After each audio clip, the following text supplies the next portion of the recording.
শহরের যান্ত্রিকতা পেছনে ফেলে এবার নীল আর নিধি গ্রামে এসেছে দাদুর বাড়িতে। নীল বড় ভাই, নিধি ছোট। শহরে তো ঈদের সকালে শুধু কোলাকুলি আর সেমাই খাওয়া, কিন্তু গ্রামের ঈদ মানেই অন্যরকম রোমাঞ্চ।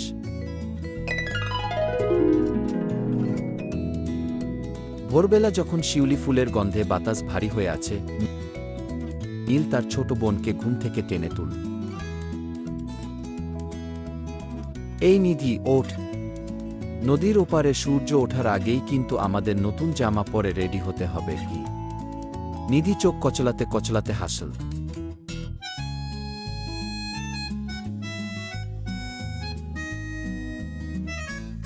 নিধি চোখ কচলাতে কচলাতে হাসল।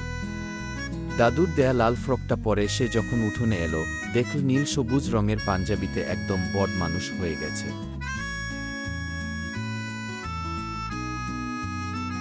তারা দুজনে মিলে মেঠো পথ দিয়ে দৌড়াতে শুরু করল।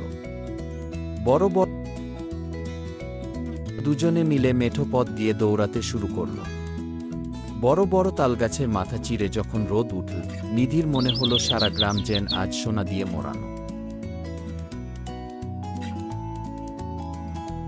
তারা দুজনে মিলে মেঠো পথ দিয়ে দৌড়াতে শুরু করল।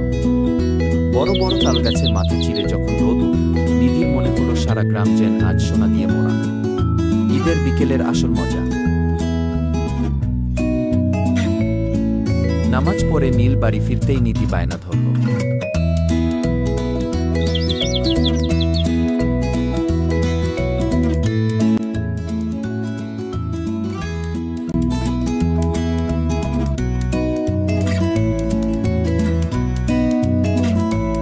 ভাইয়া, মেলায় নিয়ে চলো।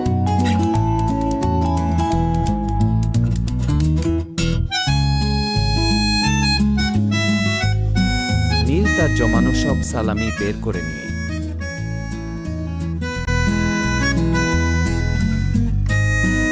দাদু, বাবা আর চাচুদের কাছ থেকে পাওয়া টাকাগুলো নিয়ে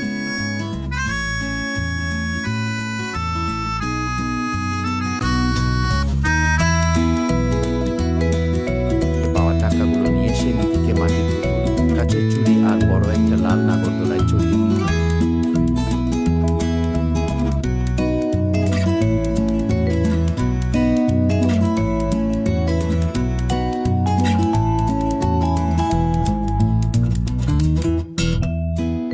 মেলা আনন্দই আলাদা। একদিকে আব্বু কাছে তার সন্তান খেলনা কিনে দিতে বলছে, তো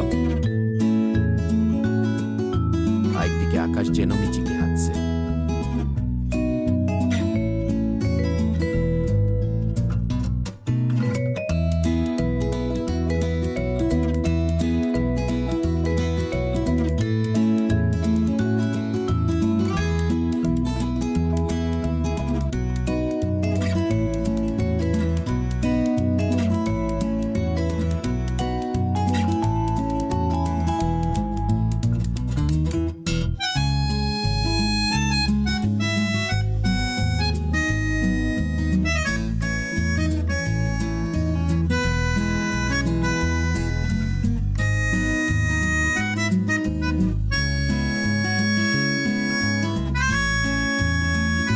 একদিকে মায়ের কাছে তার সন্তান নাগ দোলনায় উঠা জননে আবদা দিচ্ছে।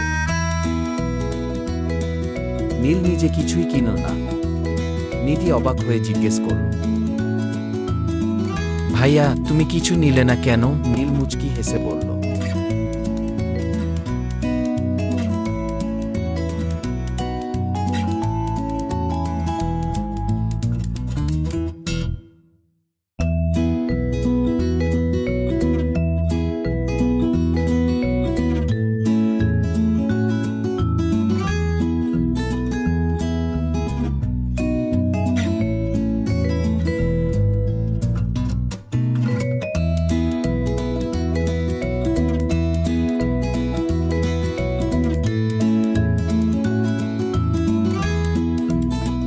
নীল মুচকি হেসে বলল, তোর ওই খিলখিল হাসিটাই তো আমার ঈদের সেরা উপহার।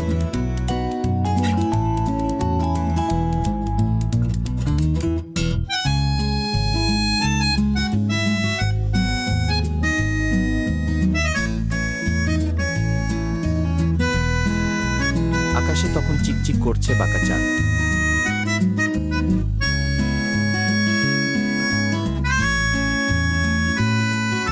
গ্রামের শান্ত পরিবেশে নীল আর নিধির এই ইফটি হয়ে রইল মায়া আর ভালোবাসার এক রঙিন স্মৃতি।